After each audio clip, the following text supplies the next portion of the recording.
ونستغفره ونؤمن به ونتوكل عليه ونعوذ بالله من شرور أنفسنا ومن سيئات أعمالنا من يهده الله فلا مضل له ومن يضلل فلا هادي له وأشهد أن لا إله إلا الله وحده لا شريك له وأشهد أن محمدا عبده ورسوله أما بعد فإن خير الحديث كتاب الله وخير الهدي هدي محمد صلى الله عليه وسلم وشر الأمور محدثاتها وكل محدثة بدعة وكل بدعة ضلالة وكل ضلالة في النار.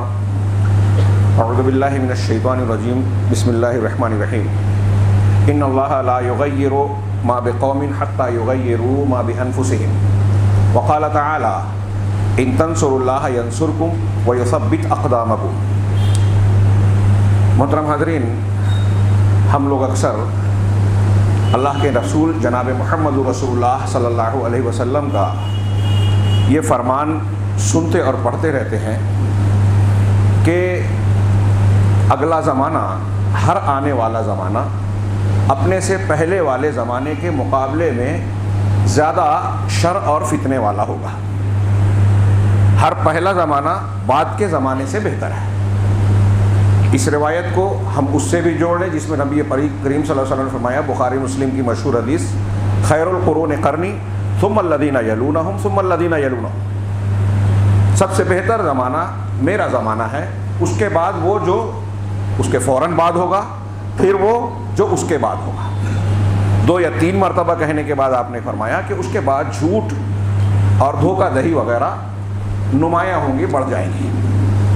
تو پہلے کا زمانہ زیادہ بہتر اور اس کے بعد والا زمانہ اس سے کم بہتر، اس میں شر اور فساد بڑھ جائے گا.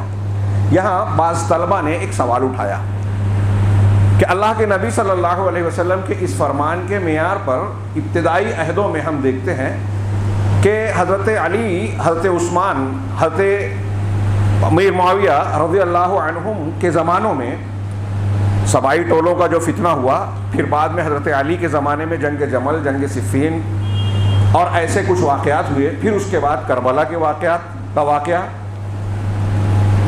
ان زمانوں میں اتنے بڑے شرور واقع ہوئے. اور پھر اس کے بعد حضرت عمر بن عبدالعزیز رحمہ اللہ کا زمانہ آیا.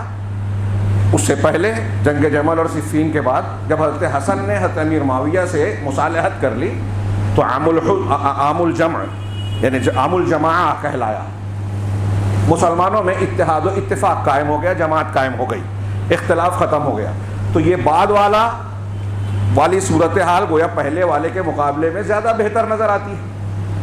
حضرت عمر بن عبدالعزیز رحمہ اللہ کے زمانے میں جمل، صفین، کربلا جیسے واقعات نہیں ہوئے.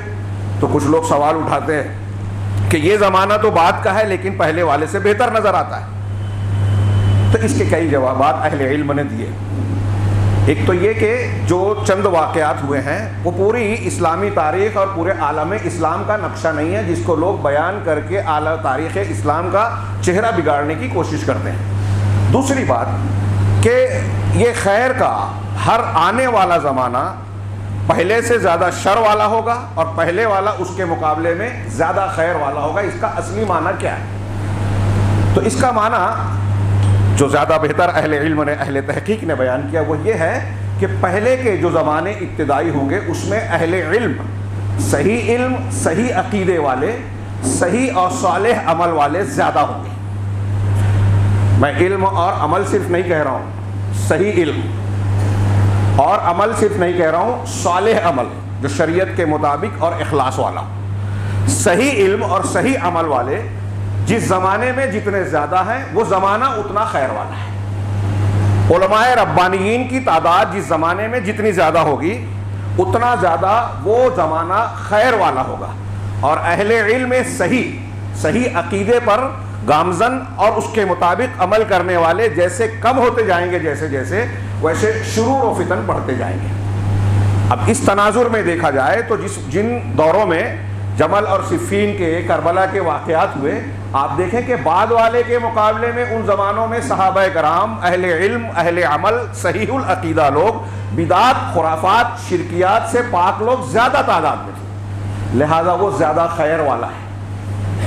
اور جیسے جیسے زمانہ آگے بڑھتا گیا علم صحیح اور عمل صالح میں کمی آتی گئی، علماء ربانیین کم ہوتے گئے، لہذا برکت خیر کم ہوتی گئی۔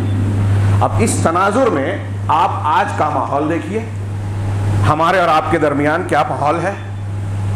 واقعات کے تناظر میں دیکھیں، اپنے اندر کے یا خارجی طور پہ جو واقعات ہو رہے ہیں ہمارے ملک اور عالمی سطح پر، ہم جب دیکھتے ہیں تو مسلمانوں کے لیے انتہائی مشکل دور، ہر روز ایک نیا مسئلہ سر اٹھاتا ہے، اور ایسا سرسری قسم کا نہیں بلکہ صاف دکھائی دیتا ہے، لوگ مانتے اور محسوس کرتے ہیں کہ اس کے پیچھے منصوبہ ہے، سازش ہے، حکومتیں ہیں، باقاعدہ تنظیمیں ہیں، اس پر بڑے بڑے دماغوں نے کام کیا ہے۔ اگر ہم اپنے ملک کی بات کریں تو گزشتہ سال 2 سال کے واقعات صرف آپ دیکھ لیجئے، کس طریقے سے مسلمانوں کے خلاف کارروائیاں ہوئیں، دھمکیاں دی گئی، پہلے مسجد کو ہڑپا گیا، پھر اس کے بعد جو ہے مختلف دینی موضوعات کو، کبھی طلاق کو، کبھی کسی اور موضوع کو، کرناٹک میں تعلیمی اداروں میں حجاب کو مسئلہ بنایا گیا، پابندی لگا دی گئی، دھرم سرسد میں کھلے طور سے مسلمانوں کے قتل کی دھمکیاں دی جا رہی ہیں، کارروائیاں کیا ہوتی ہیں ہم سب جانتے ہیں، لوگ چلا چیخ رہے ہیں۔ میڈیا کا کیا کردار ہے، پولیس کا کیا کردار ہے، حکومت کا کیا کردار ہے؟ اب ہمارے یہاں بالکل صاف ہے، سب دکھائی دے رہا ہے، یا تو ہمارا ملک کا جو سب سے بڑا وزیر ہے وہ یا تو خاموش رہتا ہے، اور کبھی بیان دیتا ہے تو کہتا ہے شمشان اور قبرستان کی بات کرتا ہے، یہ کہتا ہے کہ لباس سے لوگ فسادیوں کو پہچان سکتے ہیں۔ صاف ان کی جانبداری اور فسادیوں کی سرپرستی بالکل صاف ہے۔ مسلمانوں کے خلاف ہجومی تشدد ہوتا ہے، اس کے ویڈیو وائرل ہوتے ہیں، کارروائی نہیں ہوتی، اور مسلمان اگر احتجاج کرتا ہے اس میں کہیں کچھ غلط ہو بھی گیا تو ایسی کارروائیاں ہوتی ہے کہ نہ صرف گرفتاریاں، انتہائی بہیمانہ اور بربریت کے ساتھ پیٹنے کی ویڈیو وائرل ہوئی،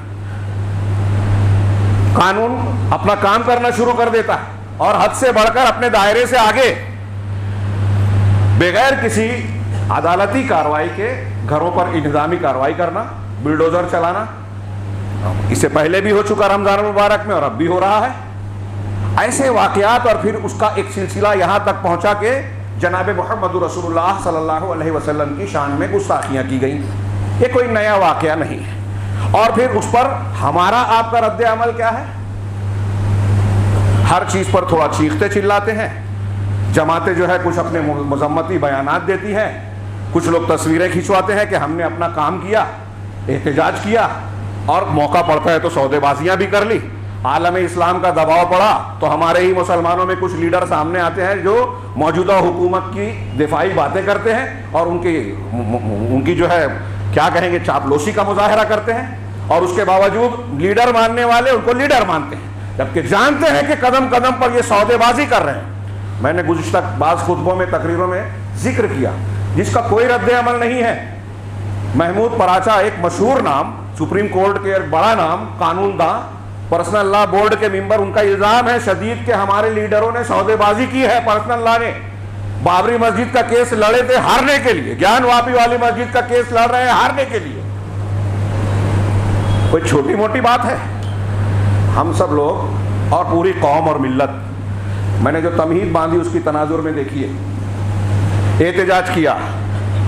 ہاں، ابھی آپ سوشل میڈیا کو دیکھیں، اخبارات کو دیکھیے، رپورٹوں کو دیکھیے، تو ہر مسلمانوں کی جماعت، لیڈر، خطیب، جمعہ کا خطبہ دینے والا، مقرر، گستاخی رسول سے متعلق جو ہے باتیں کرتا رہا اور کر رہا ہے، کرنا چاہیے۔ مذمت بالکل بجا، اپنے غم و غصے کا اظہار بالکل بجا، ہماری طاقت میں جو ہے ہم وہ کریں گے، کرنا چاہیے، محبت رسول کا تقاضا ہے۔ لیکن اتنا کر کے ہم نے مسئلہ حل کر لیا؟ تھوڑی دیر کے لیے سوچئے کہ ایک مسئلہ ابھی حل ہوتا نہیں ہے، دوسرا آتا ہے۔ ہمارا کام اب صرف یہ ہو گیا ہے کہ نیا مسئلہ وہ پیدا کریں اور ہم احتجاج کریں، اور احتجاج بھی کیسا؟ بالکل صاف ظاہر ہے کہ جو لوگ اس قسم کے بیانات داغتے ہیں، مسلمانوں کے جذبات سے کھلواڑ کرتے ہیں، اسلام اور مسلمانوں کو مختلف زبانوں میں نشانہ بناتے ہیں، بالکل صاف ظاہر ہوتا ہے کہ ان کے اپنے منصوبے، ان کو پتا ہے کہ ہمارے اس بیان کے رد عمل میں مسلمان کیا کریں گے، معلوم ہے انہیں، نہیں جانتے ایسا نہیں ہے، انہیں معلوم ہے پھر بھی کر رہے ہیں۔ اس کا مطلب وہ چاہتے ہیں کہ ہم ایسا کریں، ہمارا نوجوان، ہمارا عام طبقہ اس کو سمجھنے کے لیے تیار ہی نہیں ہے. کچھ علاقوں میں تنظیمیں بنتی ہیں، جذباتی باتیں کرتے ہیں، ہم یہ کر ڈالیں گے، ہم وہ کر ڈالیں گے، اور نتیجے میں مسلمانوں کو، قوم کو نقصان پہنچانے والا ہی قدم اٹھاتے ہیں. جذباتی باتیں کرتے ہیں. اسلام، مسلمان اور جماعت اور ملت کو کوئی فائدہ پہنچانے کی بجائے نقصان پہنچانے کا ذریعہ بنتے ہیں، بدنام کرنے کا. اور پھر اس معاملے میں جو لوگ مخالفت کرتے ہیں دوسروں سے زیادہ اپنوں سے لڑتے ہیں، اپنے علماء پر تنقید کرتے ہیں. کون سا مسئلہ میں اس کو بیان کروں؟ میں نوجوانوں سے کہوں گا، نیٹ کا زمانہ ہے، مطالعہ کیجئے، غفلت سے نکلیے. مسلمانوں کے خلاف سازش کے کیا کیا راستے ہیں، ان کو ولا اور برا اور اسلامی غیرت سے تہی دست کر دینے اور ختم کر دینے کے لیے کیا کیا کیا جا رہا ہے، ہم کو اندازہ بھی نہیں ہے. ہمارے گھروں میں سازش کے وہ پہلو کام کر رہے ہیں، ہم کو علم نہیں ہے. موبائل کے ذریعے سے، ٹی وی کے ذریعے سے، تعلیم کے ذریعے سے، پروپیگنڈے کے ذریعے سے، سیاست کے راستے سے، ہر راستے سے ہم پر حملہ ہو رہا ہے. ایمان پر، اسلام پر ایک دو واقعہ رونما ہوتا ہے تو ہم عارضی قسم کا رد عمل ظاہر کرتے ہیں. سوال یہ ہے، وقت بہت محدود ہوتا ہے، جو مضمون میں بیان کرنا چاہتا ہوں وہ قدر طویل ہے، لیکن اس کو سمیٹنے کی کوشش کروں گا. میں کہنا یہ چاہتا ہوں، اس پورے پس منظر میں کچھ اور باتیں چھوڑ رہا ہوں اس بے حسی کا اظہار کرنے میں. غور کرنے کی بات ہے کہ کیا ہماری دین سے لگاؤ اور دین کی ذمہ داری اتنی ہی رہ گئی ہے کہ ہم دوسرے لوگ منصوبے کے تحت، پروگرام کے تحت کوئی چیز اٹھائیں اور ہم ان کے منشے کے مطابق مظاہرہ کریں اور اپنے ہی نقصان کریں. کئی شہروں میں مسلمان نوجوانوں کی گرفتاریاں ہو رہی ہیں، گھروں پر کارروائی ہو رہی ہے، نہ جانے کیا کیا ہو رہا ہے. اخبارات میں ہم پڑھتے ہیں، محسوستے ہیں، اور نتیجے میں کیا ہوتا ہے کہ چھوٹا آدمی سوشل میڈیا پر تقریر میں، بات چیت میں لیڈروں کو ذمہ دار قرار دیتا ہے، علماء کو برا بھلا کہتا ہے. علماء لیڈر مسلمانوں کو کہتے ہیں کہ جاہل ہیں، مانتے نہیں ہیں. بیانات آ رہے ہیں کہ احتجاج ہمارا حق ہے، لیکن احتجاج میں غلط کام کیا جاتا ہے. یہ شرعی طریقہ ہے ہی نہیں. حالانکہ احتجاج، مظاہرہ یہ جمہوری طریقہ ہے، اسلامی طریقہ نہیں ہے. اور میں نے بار بار بیان کیا، عرب علماء نے اس پر کتابیں لکھی ہیں، یہ اسلام کا طریقہ نہیں ہے. پر بہت سی دلیلیں دی ہے. جو لوگ اس کی موافقت کرتے ہیں، اخوانی، جماعت اسلامی، ان کے الٹے سیدھے دلائل کا بھرپور جواب دیا ہے اہل عرب علماء نے. اس بحث کا موقع نہیں ہے. لیکن یہ صاف نظر آتا ہے کہ ایسی کارروائیاں مسلمانوں سے کروا کر مسلمانوں ہی کے خلاف ماحول تیار کیا جاتا ہے. ابھی کچھ لوگوں نے کہا کہ عالمی سطح پر اہانت رسول کے خلاف جو ماحول اور دباؤ قائم ہوا تھا، اس کو مسلمانوں کی کچھ ناعاقبت اندیشی حرکتوں نے گویا پانی پھیر دیا یا اس کو نقصان پہنچایا. اور نقصان جو اٹھا رہے ہیں. میڈیا میں یہی بھر گیا. حکومت کی ایجنسیوں کی ناکامیاں اور نہ جانے کیا کیا جو ان کی خرابیاں ہیں اس پر پردہ پڑ جاتا ہے. یہ سب لوگ جانتے ہیں کہ اس کے پیچھے کیا مقاصد ہیں، کیوں کیا جا رہا ہے. میں یہاں جمعہ کے خطبے میں اس موضوع کو میں نے سیاسی سطح پر نہیں اٹھایا، مسلمانوں کے دینی انداز میں کہ ہمارا کیا فریضہ ہے، ذمہ داری ہے.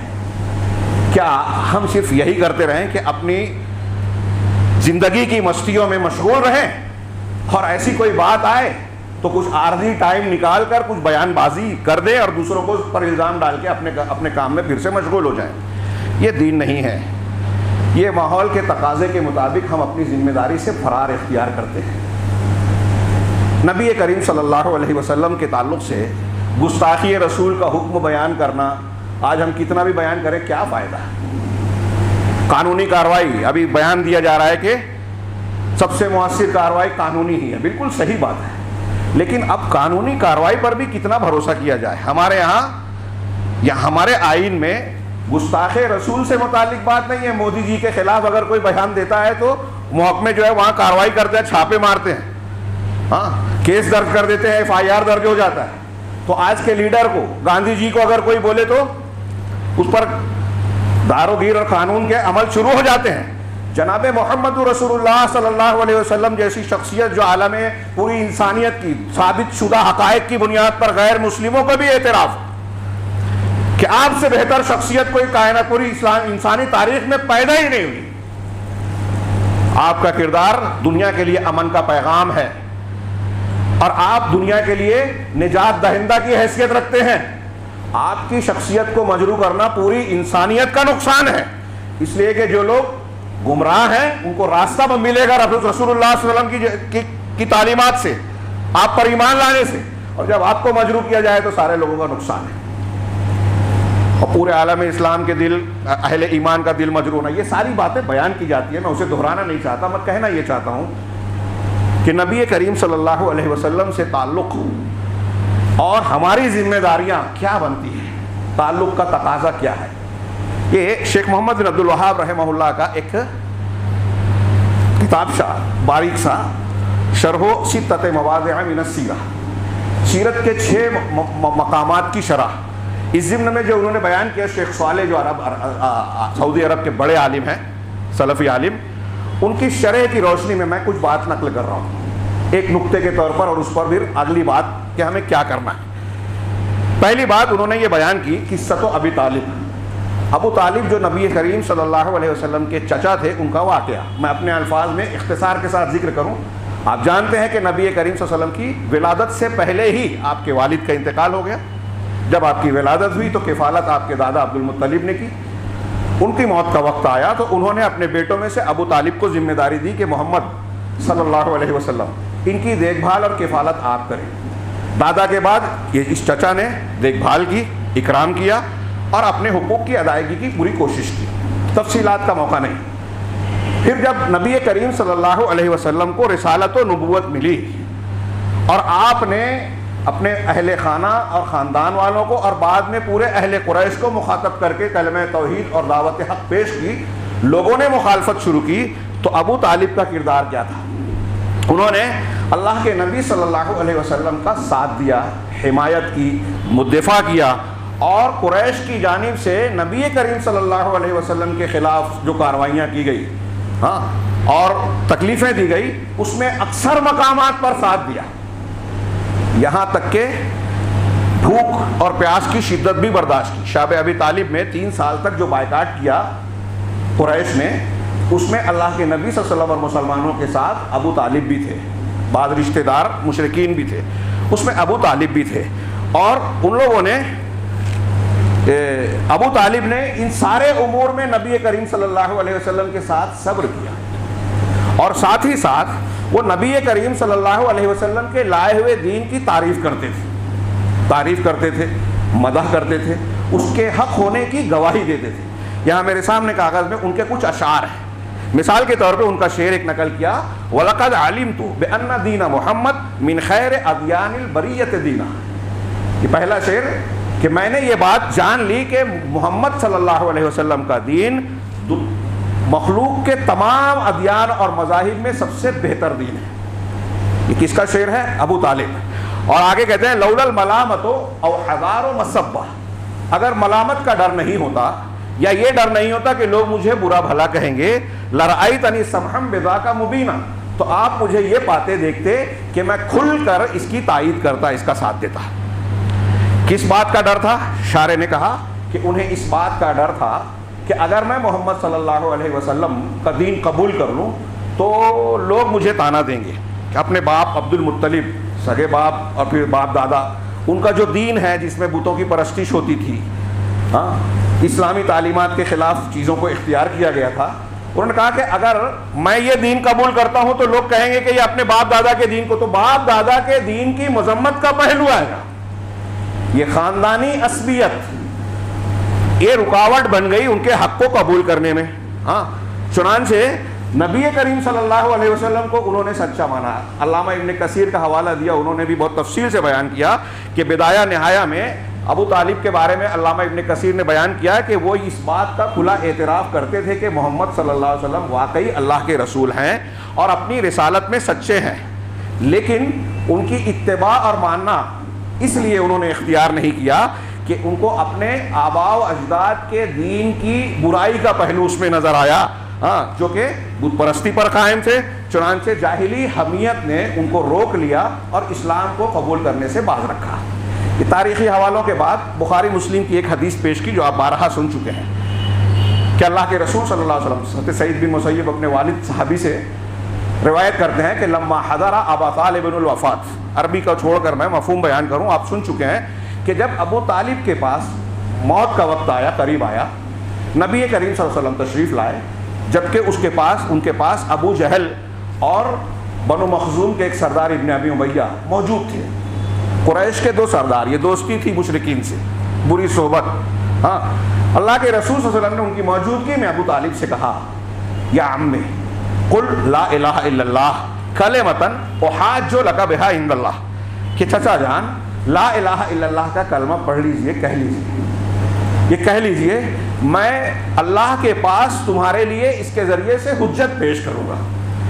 جب یہ دعوت دی آپ نے تو ابو جہل اور اس کے ساتھی سردار قریش نے یہ کہا کہ اترغبوا عن ملت عبد المطلب، بعض روایتوں میں ہے اتترکوا دین عبد المطلب، کہ کیا آپ عبد المطلب کی ملت اور عبد المطلب کے دین کو چھوڑ دیں گے؟ کس کا حوالہ دے رہے ہیں؟ باپ دادا کا۔ یہاں کئی نقطے ہیں، موقع نہیں ہے۔ ابو جہل یہ سمجھ رہا ہے کہ لا الہ الا اللہ کا کہنے کا مطلب یہ ہے کہ باپ دادا کا دین چھوڑنا، اب دوسرا طریقہ نہیں چلے گا۔ آج بہت سے مسلمان یہ نہیں سمجھتے، عام مسلمان۔ کشف الشبہات کا ہمارا درس چل رہا ہے، کل کے درس میں بات آئی جو اگلے ہفتے بھی آئے گی، کہ عام مسلمان تو چھوڑیے، بہت سارے عالم کہلانے والے، امام کہلانے والے لا الہ الا اللہ کا وہ مطلب نہیں سمجھتے جو مشرکین مکہ جاہل کفار سمجھتے تھے۔ جاہل کفار جو لا الہ الا اللہ کا مطلب سمجھتے تھے، آج بہت سارے مسلمان نہیں سمجھتے اور اپنے آپ کو علامہ سمجھتے ہیں۔ قرآن کی تفسیر لڈاری اور توحید کا مطلب نہیں معلوم، لا الہ الا اللہ غلط معنی کرتے ہیں۔ ابو جہل یہ سمجھ رہا تھا کہ اگر لا الہ الا اللہ کہا تو باپ دادا کا دین چھوڑ دیا۔ اس کی تفصیل کا فی الحال موقع نہیں، کشف الشبہات کے درس میں انشاءاللہ تفصیل آئے گی۔ تو اللہ کے نبی صلی اللہ علیہ وسلم نے اپنی بات دوبارہ کہی، ابو جہل اور اس کے ساتھی نے اپنی بات کو دہرایا۔ آخر میں عبد المطلب کہتے ہیں کہ وہ اپنے باپ کے دین پر ہی ہیں، اور روایت میں مسلم شریف کی بعض روایتوں میں یہ جملہ بھی واضح ہے کہ ان کو باپ دادا کے مذہب سے متعلق آر نے کلمہ کہنے سے روک دیا کہ میں اگر کلمہ پڑھ لوں گا تو یہ آر کی بات ہے، لوگ کیا کہیں گے، لوگ کیا کہیں گے۔ ہمارے یہاں بھی بہت سارے خرافات کی یہی بنیاد ہے، صحیح ہے لیکن نہیں کریں گے، کیوں؟ لوگ کہیں گے۔ تو ابو طالب نے کہا کہ میں اپنے باپ دادا، جب انتقال ہو گیا شرک پر، اللہ کے نبی صلی اللہ علیہ وسلم نے کہا، بخاری مسلم میں ہے کہ لَأَسْتَغْفِرَنَّ لَكَ مَا لَمْ أُنْهَ نبی کریم صلی اللہ علیہ وسلم کا یہ کردار ایک فطری محبت کا تقاضا تھا کہ چچا ہیں، ہر مقام پر ساتھ دیا، حمایت کی، قدم قدم پر مشکلات میں بھی ساتھ رہے، تو کہا کہ میں اللہ سے آپ کے لیے مغفرت کی دعا کروں گا جب تک کہ مجھے منع نہ کیا جائے۔ گویا آپ کو معلوم تھا کہ منع کیا جا سکتا ہے، شرک پر مرے۔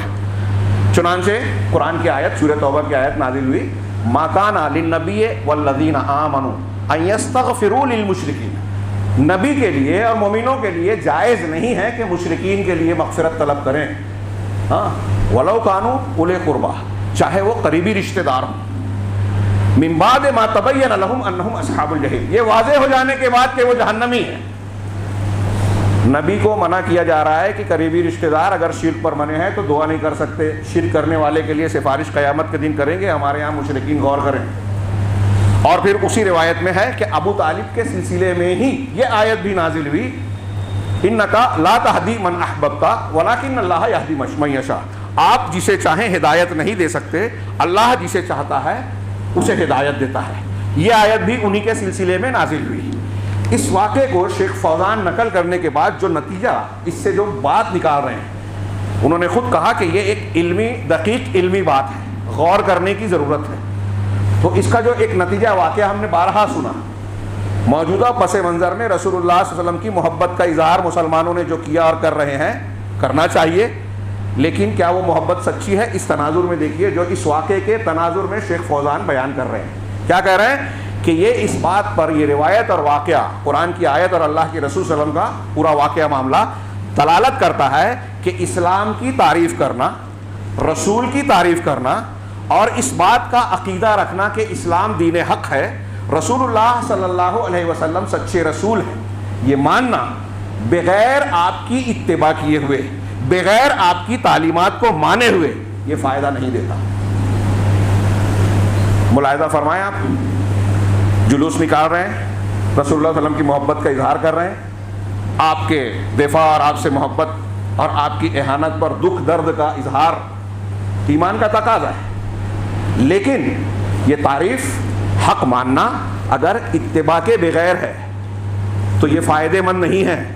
وَأَنَّهُ لَا بُدَّ مِنْ اتِّبَاعِ رسول صلی اللہ علیہ وسلم، یہ شیخ فوزان کی عبارت میں پڑھ رہا ہوں کہ ضروری ہے کہ رسول صلی اللہ علیہ وسلم کی اتباع کی جائے، عقیدے میں، عبادات میں، ہر معاملے میں آپ کی بات مانی جائے، اس لیے کہ اگر اگلا جملہ اچھی طرح دماغ میں بٹھائیں، اس لیے کہ اگر اس اتباع کے بغیر آپ کی محبت یا آپ کی تعریف کرنا، آپ سے تعلق کا اظہار کرنا فائدے مند ہوتا تو یہ چیز ابو طالب کو فائدہ پہنچاتا،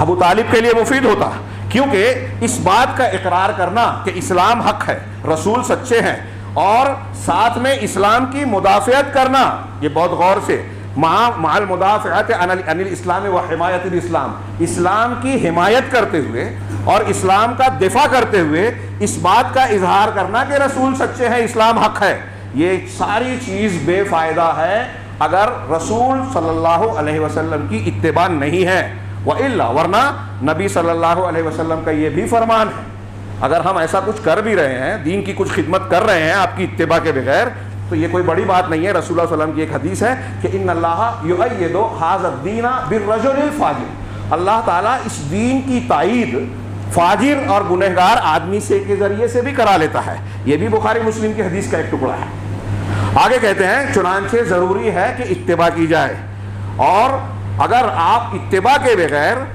اسلام کی معاونت کرتے ہیں، تعریف کرتے ہیں، تو اللہ کے نبی صلی اللہ علیہ وسلم کی رشتہ داری بھی مفید نہیں ہے۔ ابو طالب سگے چچا تھے، اگر آپ حمایت بھی کر رہے ہو اسلام کی، رسول کے ساتھ دے رہے ہو، لیکن آپ پر ایمان نہیں لا رہے ہو، آپ کی تعلیم کو مان نہیں رہے ہو، تو کہہ رہے ہیں کہ بغیر آپ کی اتباع کیے، بغیر آپ کی بات کے مانے، یہ قرابت، رشتہ داری، یہ تعریف، یہ توصیف، یہ محبت کا اظہار کوئی فائدہ مند نہیں ہے۔ کس لیے؟ تو کہا شیخ نے کہ یہ رسول اللہ صلی اللہ علیہ وسلم کے سگے چچا ہیں، جب یہ کفر پر مر گئے تو رسول اللہ صلی اللہ علیہ وسلم کی رشتہ داری اور آپ کی حمایت ان کو جہنم سے بچنے میں مددگار نہیں ہوئی، اور اللہ تبارک و تعالیٰ نے آپ کو، رسول اللہ صلی اللہ علیہ وسلم کو، دعائے مغفرت کرنے سے بھی منع کر دیا اور کہہ دیا کہ آپ جسے چاہیں ہدایت نہیں دے سکتے، مومنوں کے لیے اور نبی کے لیے جائز نہیں ہے کہ مشرکین کے لیے مغفرت کی دعا کریں۔ دل دہل جائے، رونگٹے کھڑے ہو جائیں ایک ایمان والا آدمی ہو تو۔ یہ شیخ نے کہنے کے بعد قرآن کی کچھ آیتیں نقل کی، میں تیزی سے ایک لمبی آیت کا ترجمہ پڑھ رہا ہوں جس میں اس بات کی دلیل ہے جو شیخ فرما رہے ہیں۔ کہا اللہ عز و جل کا سورہ اعراف کی آیت نمبر 156 157، کہا قال عذابی اصیب بہ من اشاء، یہ میرا عذاب ہے، میں جس کو چاہتا ہوں اس عذاب میں گرفتار کرتا ہوں، اس کو عذاب دیتا ہوں۔ ورحمتی وسعت کل شیء، اللہ نے فرمایا کہ میری رحمت نے ہر چیز کو گھیر رکھا ہے۔ فسأکتبھا للذین یتقون ویؤتون الزکاۃ والذین هم بآیاتنا یؤمنون، عنقریب میں اپنی اس رحمت کو ان لوگوں کے لیے لکھ دوں گا جو تقوی اختیار کرتے ہیں، زکوٰۃ دیتے ہیں اور ہماری آیتوں پر ایمان رکھتے ہیں۔ الذین یتبعون الرسول النبی الامی، وہ لوگ جو رسول نبی امی کی اتباع کرتے ہیں، ان کو مانتے ہیں، ان کی باتیں مانتے ہیں۔ الذی یجدونہ مکتوبا عندہم، جسے وہ اپنے پاس لکھا ہوا پاتے ہیں، فی التوراۃ والانجیل، توریت اور انجیل میں۔ یأمرہم بالمعروف، یہ رسول نیکی کا حکم دیتے ہیں انہیں، وینہاہم عن المنکر، اور انہیں برائیوں سے روکتے ہیں۔ جو لوگ رسول اللہ صلی اللہ علیہ وسلم کی شان میں گستاخیاں کرتے ہیں، گالیاں دے رہے ہیں، انہیں نبی صلی اللہ علیہ وسلم کی تعلیمات اور کردار بتانا بھی ہمارا فریضہ ہے۔ یہ ہمارے بہت سارے خطبہ اور مقررین اور مضمون نگار لکھ رہے ہیں، لیکن صرف لکھ رہے ہیں، بیان کر رہے ہیں، ہم خود اس کو قبول کرنے کے لیے تیار نہیں ہیں، ابھی ہم آگے گفتگو کریں گے۔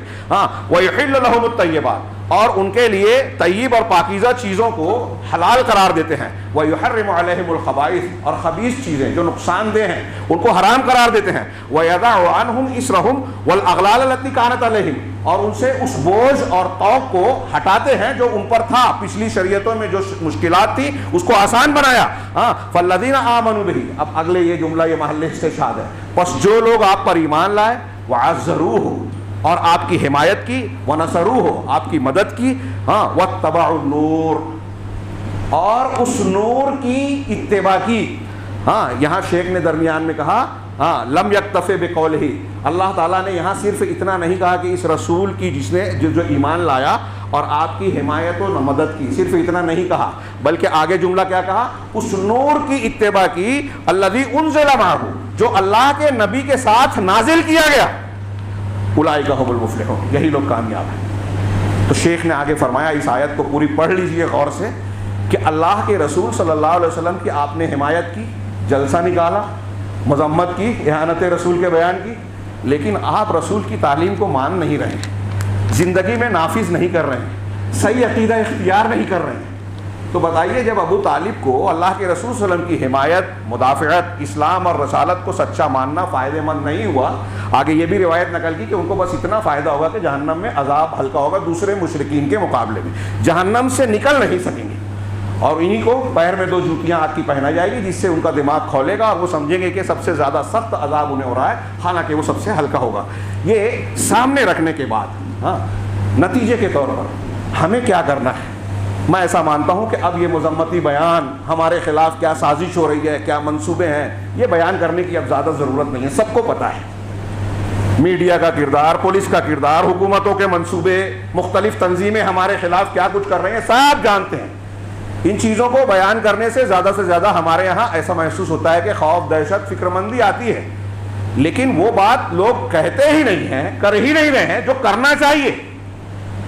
کیا آپ کے ہمارے وقتی طور سے کچھ بیان بازی سے 1-2 قانونی کارروائی والی بات شاید ادھوری رہ گئی تھی میری، کہ اس پر بھی کتنا بھروسہ کرے؟ بابری مسجد کے معاملے میں ہم نے دیکھ لیا، جذبات کی بنیاد پر فیصلے کیے گئے، سپریم کورٹ نے ثبوتوں کو نظر انداز کیا گیا، اور ایسی کئی چیزیں ہیں۔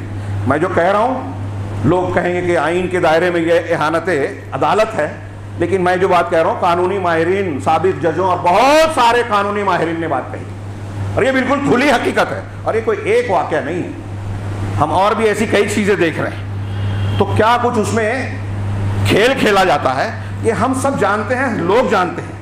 سوال یہ ہے کہ اگر ہم اور آپ یہ چاہتے ہیں کہ مسلمان امن سے رہیں، اللہ کی مدد آئے، سوشل میڈیا پہ جو غم و غصے کا مظاہرہ کیا جاتا ہے کہ اللہ کی مدد کہاں آ رہی ہے، ہاں مولوی لوگ یہ بات کرتے ہیں، ہمارے پیشوا ایسے ہیں، بالکل صحیح بات ہے، اگر وہ غلط ہے تو آپ صحیح ہیں۔ ہماری جماعت کی کیا قوت ہے، جماعتوں کی کیا قوت ہے، کون کتنا تعاون کرتا ہے؟ ہم یہ کہتے ہیں کہ بھئی جماعت کچھ نہیں کر رہی ہے، تو میں اکثر کہتا ہوں کہ یہ نہ کہیے کہ یہ میں کچھ نہیں کر رہا ہوں، کیونکہ آپ اگر جماعت سے جڑے ہیں، آپ جماعت کے فرد ہیں، تو آپ بھی جماعت کا حصہ ہیں، اور آپ کچھ نہیں کر رہے ہیں اس کا مطلب آپ جماعت کو کمزور کرنے کا ایک سبب آپ بھی ہیں۔ تو جب آپ قوت ہی نہیں دے رہے ہو، کوئی موقع آیا بیان بازی کر لیا، اس سے کیا بگڑے گا ان لوگوں کا جو 100 سال سے محنت کر رہے ہیں، جو منصوبے بنا رہے ہیں، جنہوں نے ہر کلیدی عہدوں پر اپنے لوگوں کو، جن کو اس بات کا بھی ڈر نہیں ہے کہ ہمارے خلاف لوگ ووٹ دیں گے، سب ہمارے ہاتھوں میں ہے، ہمیں دکھائی دے رہا ہے، بڑے بڑے لیڈران اپنے آپ کو بے بس محسوس کر رہے ہیں۔ میں یہ نہیں کہتا کہ مایوس ہوا جائے، ہمیں یہ ایک اقتباس میں پیش کرنا چاہتا ہوں، بہت کم وقت ہے بلکہ زائد ہو گیا ہے، اس لیے اختصار، جبکہ اس کی وضاحت کی ضرورت ہے۔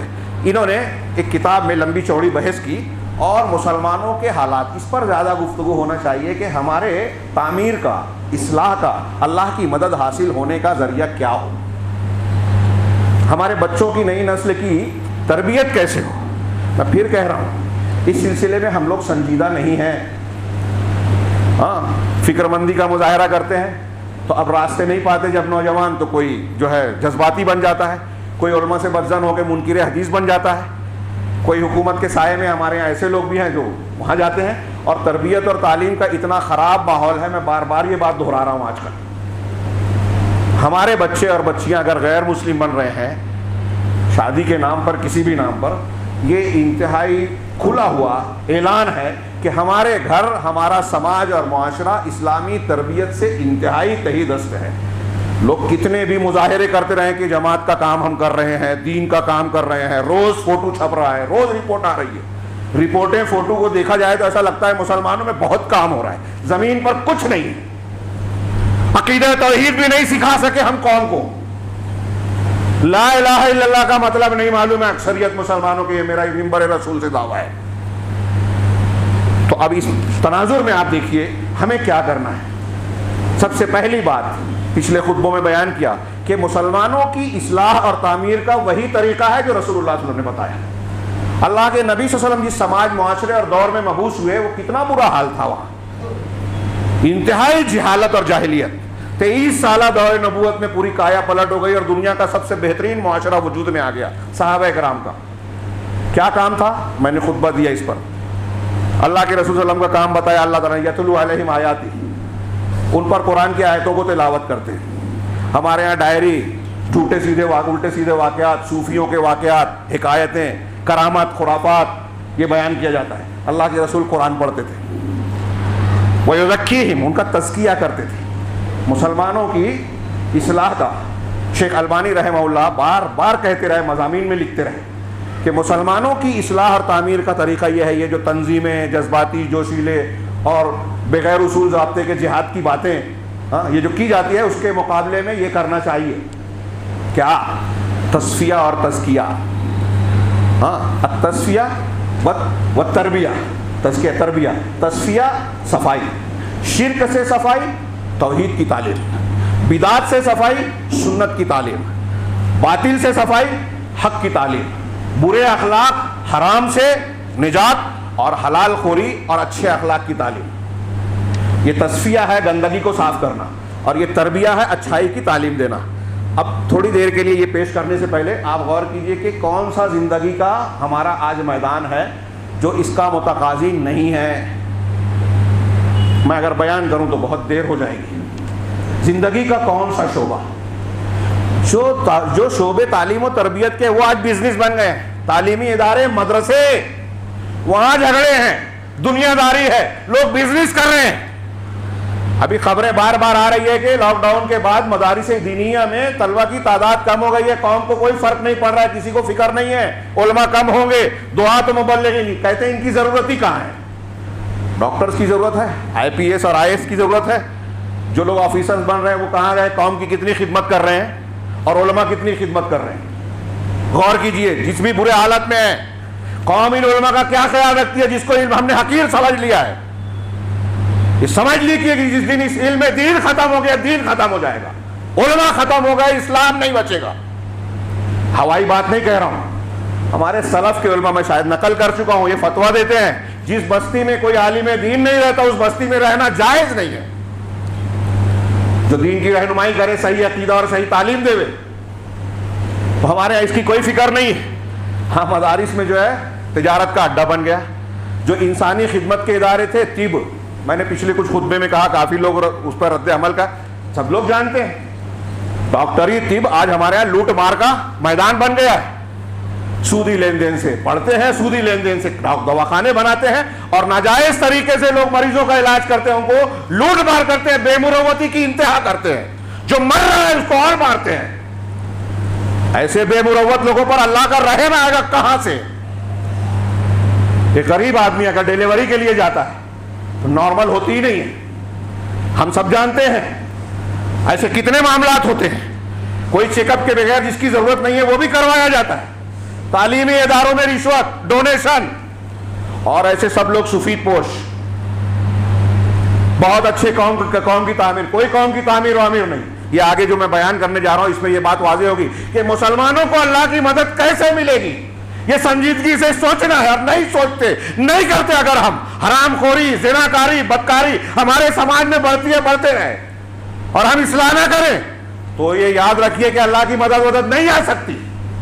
یہ میں نہیں کہہ رہا ہوں، یہ قرآن و حدیث کے اصول کہہ رہے ہیں۔ ان اللہ لا یغیر ما بقوم، اللہ تعالیٰ کسی قوم کی حالت کو تبدیل نہیں کرتا حتی یغیروا ما بانفسہم، یہاں تک کہ وہ ما بانفس اپنے آپ کو بدلیں۔ اپنی اصلاح نہیں کریں گے تو حالت نہیں بدلے گی، قرآن کہتا ہے۔ اب اگر ہم یہ سمجھتے ہیں کہ ہمارے یہاں زنا بدکاری ہوتی رہے، سوشل میڈیا پر غیبت، چغلیاں، عزتوں کا اچھالنا ہوتا رہے، اور برائی کی تبلیغ کرتے رہے لوگ، مسلمان بچے بچیاں الٹی سیدھی حرکت کریں اور ہمارے سماج اور معاشرے میں وائرل ہو، اس کو چھوٹا معاملہ سمجھتے ہیں؟ وہ گناہ جو کیا جو پھیلا رہا ہے وہ اس سے بڑا گنہگار ہے، جو مسلمانوں میں گناہ کو، بے حیائی کو پھیلا رہا ہے۔ ہمارے یہاں عام ہے، کامن ہے، اور جس کے گھر کا معاملہ ہو صرف وہ سمجھتا ہے، اور جو پھیلا رہا ہے سمجھ رہا ہے کہ میں بہت پاک صاف ہوں، اس کا معاملہ، اس کا نمبر آنے والا ہے، اور یہی ساری چیزیں ہیں جس نے مسلط کر رکھا ہے ہمارے اوپر. میں نے نیا پورے کے خطبے میں علامہ ابن قیم کی ایک تفسیر پیش کی تھی. ہم جیسے رہیں گے ہمارے اوپر ویسا حاکم اللہ تعالیٰ مسلط کرے گا، یہ طے بات ہے. اس تفصیل سے بغیر یہ ملاحظہ کریں کہ یہ کہتے ہیں کہ جتنے بھی، پہلے تو علم اور عمل صالح، علم صحیح اور عمل صالح، ان میں سے دونوں موضوع جو ہے نا دو دو تین تین خطبے والا ہے. علم صحیح، ہمارے یہاں علم نہیں ہے، ڈگریاں ہیں، سندیں ہیں، علم نہیں ہے. اگر میں صرف یہ کہوں کہ توحید کو صرف لے لیجئے، دین کی دوسری باتیں چھوڑ دیجئے، تو اب جتنے لوگ قبر پرستی کر رہے ہیں، جتنے لوگ اپنے مشائخ کو صوفیاء بیعت کر کے یہ کہتے ہیں کہ شیخ ہم کو جو دے ہم لیں گے، اللہ اور رسول حلال حرام جو کہیں ہم کو نہیں معلوم، میرے پیر صاحب جو کہہ رہے ہیں وہی مانوں گا، وہی دین ہے. ایسی چند چیزیں جو لوگ وسیلہ باز ہیں، قبروں والوں کو، بزرگوں کو پکار رہے ہیں، کہ جتنے لوگ ہیں، اور ایسے عقیدے کتنے بیسیوں چیزیں بیان کی جا سکتی ہیں، سب لا الہ الا اللہ کے پہلے سبق سے ناآشنا ہے، جاہل ہے، پڑھا ہی نہیں، سمجھا ہی نہیں، تو بنیادی سبق سے ہی لا علم ہے. اس طرح سے دیکھیں نا تو ہمیں ڈگری یافتہ جاہلوں کی بھی تعداد بڑی نظر آئے گی. تو کوئی توحید اور سنت کو، رسول کے مقام کو جانتا ہی نہیں ہے، جانتے ہیں تو عمل نہیں کرتے. جو لوگ اپنے آپ کو اہل حدیث کہتے ہیں، میں سمجھتا ہوں کہ آج وہ بھی صحیح توحید نہیں سمجھ رہے ہیں. اللہ سے زیادہ لوگوں کا ڈر، آخرت سے زیادہ دنیا کی مصلحت، یہ توحید میں کمی ہے. اگرچہ شرک نہ صحیح ہو، شرک اکبر نہ ہو، لیکن توحید میں تو کمی ہے، اور توحید کی کمی ہی ساری برائیوں کی جڑ ہے. تو علم صحیح ہمارے یہاں نہیں ہے. پہلے علم صحیح حاصل کریں، اپنے بچوں کو پڑھائیے. ہاں، وہ زمانہ تھا لوگ فکر مند ہوتے تھے کہ اپنے بچوں کو علماء کا ٹیوشن دلاتے تھے، مدرسوں میں توجہ سے بھیجتے تھے. آج ہمیں اس کی پرواہ نہیں ہے، بچہ یہ پڑھے نہ پڑھے، ڈگری لینا چاہیے نوکری والی، اس لیے کہ اس سے دنیا وابستہ ہے، آخرت تو کہیں بھی رمضان المبارک میں خرید لیں گے. پتہ نہیں شارٹ کٹ جنت کا کیسے مل گیا، جو اللہ کے رسول اور صحابہ کے پاس نہیں تھا، ہمارے پاس ہے. تو اللہ کے نبی صلی اللہ علیہ وسلم، میں یہ عرض کر رہا تھا کہ پہلے علم صحیح اور عمل صالح. ہاں، والعصر ان الانسان لفی خسر وغیرہ کی تفسیر دیکھیے. میں یہاں علامہ ابن قیم کا ایک اقتباس پیش کرنے کے لیے یہ پیش کر رہا ہوں. کہا کہ ہر گروہ جو ہے، جو دین کی نصرت کے لیے کام کر رہا ہے، ہم جلوس نکال رہے ہیں، احتجاج کر رہے ہیں، فوٹو چھپوا رہے ہیں، دین کا کام، جماعت کا کام. تو جو جماعت اور دین کا کام حقیقت میں کرنا چاہتا ہے، ایسے ہر گروہ کے لیے واجب ہے کہ وہ دین کی حفاظت اور اس کے دفاع کے لیے نصرت اور اللہ کے راستے میں قربانیوں کی جو مختلف کوششیں ہیں، اس کو اختیار کرنے میں یہ دیکھے کہ اللہ کی مدد کے اسباب کیا ہیں، اور زمین میں قوت حاصل کرنے کی طریقے قرآن و حدیث کی کیا ہیں، اسے اختیار کریں، جسے اللہ تبارک و تعالی. اور اسی طریقے سے محرومی کے، اللہ کی مدد سے محروم ہونے، کمزور ہونے، ہزیمت اور شکست سے دوچار ہونے کے اسباب کیا ہیں، یہ جانیں اور ان سے بچے، اجتناب کرے. یہ ساری چیزیں اللہ کی کتاب اور انبیاء کرام علیہ الصلوۃ والسلام کی سیرتوں میں موجود ہے، خاص طور سے جناب محمد رسول اللہ صلی اللہ علیہ وسلم کی سیرت میں. سمجھا آپ لوگوں نے؟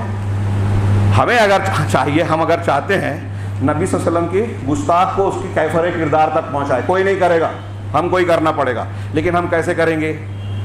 ہاں، اگر بیمار ہیں تو ڈاکٹر کو برا بھلا کہنے سے علاج ہو جائے گا؟ جائیں، تشخیص کرائیں، چیک اپ کرائیں، دوا لائیں، علاج کریں، پرہیز کریں. اس کے بغیر خالی ڈاکٹر کو بولتے رہیں. قوم یہی کر رہی ہے. علاج کا طریقہ اختیار نہ کریں اور خالی اس کو کوسے ذمہ دار ٹھہرائیں، اچھے ہو جائیں گے، نہیں ہوں گے، قیامت تک چلاتے رہیں. تو پہلے یہ دیکھیں کہ اللہ نے ہماری مدد کے کیا اسباب متعین کیے ہیں، حکومت ملنے کے، طاقت ملنے کے کیا اسباب ہیں، اس کو جانیں. کن وجہ سے مسلمان کمزور ہوتے ہیں، اللہ کی مدد روٹتی ہے، اللہ محروم اور عذاب کا مستحق قرار دیتا ہے، ان اسباب کو دیکھ کر اپنے آپ کو اس سے بچائیں. اللہ تبارک و تعالیٰ نے فرمایا یا ایھا الذین آمنوا ان تنصروا اللہ ینصرکم، اجمالی طور پر کہ اے ایمان والو اگر تم اللہ کی مدد کرو گے، یعنی اس کے دین کی، تو اللہ تمہاری مدد کرے گا. سمپل جملہ کس کی سمجھ میں نہیں آیا؟ ایک جاہل آدمی کو بلائیے، یہ آیت پڑھیے، ترجمہ کیجئے، پوچھئے سمجھا کہ نہیں سمجھا؟ سمجھا.